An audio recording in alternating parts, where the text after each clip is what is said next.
So it's coming up to about 20 to 10 in the evening here in the United Kingdom. Um, Obviously, last night was very significant in terms of the applause that happened for the NHS staff at 8 p.m. yesterday. And I have to speak directly about the valour and the dedication of those frontline staff. Today, in this house, we had one of the district nurses come. Most of their team are off sick or are self-isolating because other members of their families are unwell. And I was trained by a wonderful nurse called Dion to undress and wash and redress my father's leg, which is quite badly ulcerated. So that was a new experience for all of us.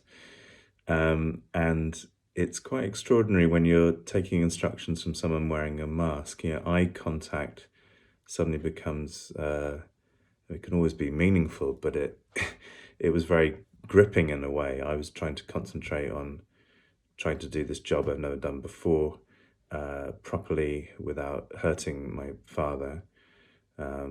And just trying to make sure everything was done with the various materials and preparations and bandaging and all the rest of it. So that was an experience I'm glad I've had, because hopefully we will be able to take some pressure off the nurses that have had to come here and are attending a lot of other people.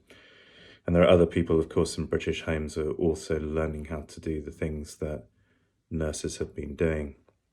So that was a really positive thing to be involved in. And I hope I can do this for myself without a nurse there in the coming days. But what I wanted to do tonight is read a poem. I don't have any poems about nursing because I'm very, very new to that. I wouldn't claim to have an experience of that. There are famous cases of poets who have been nurses, particularly Walt Whitman during the American Civil War. But I can't claim to have that sort of experience, nor would want it. But I'm going to read a poem from the new book I've mentioned a few times and customarily hold up at this point. It's called Exploring Rights, published by Cinnamon Press, which is an independent press actually based in Wales, run by a lovely couple called Jan Fortune and Adam Craig, who are both writers themselves and have done an amazing job keeping this press going for many years and supporting a network of writers and readers and a whole community of people that believe in what literature can actively do. I suppose I wanted to say a little bit about the volume. There are some quotations that introduce the book, but I think I'll do that another time. One of them is from a famous poem by Seamus Heaney called From the Republic of Conscience.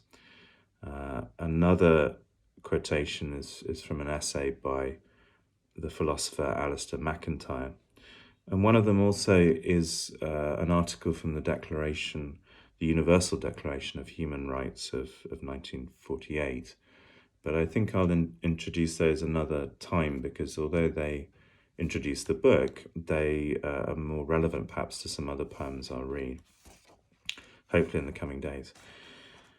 So I thought I would read a poem actually that is connected with China, and it's called The Fragrance of Simile, which is a slightly interesting title. Simile is that trope of saying something, of course, is like something else. It's a little different from metaphor. And whenever I look at simile, it looks so similar to the English word smile that it makes me smile. So, of course, it doesn't have a fragrance.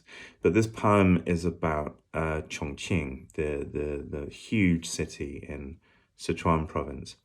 It's a city and municipality that has about 32 million people. In other words, about half the population of the UK in one city territory. I love, I must say, Sichuan food, or Chuancai as it's called in Chinese. It's one of the famous great cuisines of China. And of course, we see in the UK a certain amount of Sichuan food. Um, and they are famous for their use of spices, of chili heat, and flavor, most importantly. But also what in English it's called Sichuan peppercorns. Um, these are actually from a tree called the prickly ash, and they're called huajia in Chinese. And they're numbing, and they taste a little bit like juniper. So the food there is incredibly fragrant. And also the women of Chongqing are famously pale skinned because there's a lot of cloud cover. And if people aren't working outside so much, Chongqing is well known for having particularly beautiful women, it has to be said. So this poem is about simile, fragrance, saying what things are like, and the experience of Chongqing, which is such an astonishing city, and imagines a poet also thinking about his early love and maybe a love that didn't work out. Again, a certain kind of separation. So maybe it has an echo for people who are separated from each other at the moment. And that's about it. If you can find yourself dreaming about Chongqing girls sort of drying chilies, then you won't find it hard to enjoy this poem. But I think there's hopefully a bit more to it than that. We'll see. So this is called The Fragrance of Simile. And there's lots of comparisons in the poem, or likes, in a sense. The fragrance of simile. The white girls and smouldering clouds of Chongqing. The fire of their beauty. How they resist comparison. As much as an old man desires, putting aside his poems and the spectacles through which he has seen such spectacles.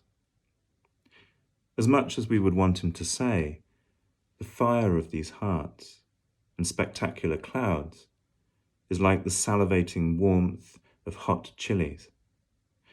He has drawn a precise line through the characters of that draft. Outside, it looks like rain. He returns to the page and finds he has written marginally. They are not as hot as capsaicin, nor as fragrant as the prickly ash.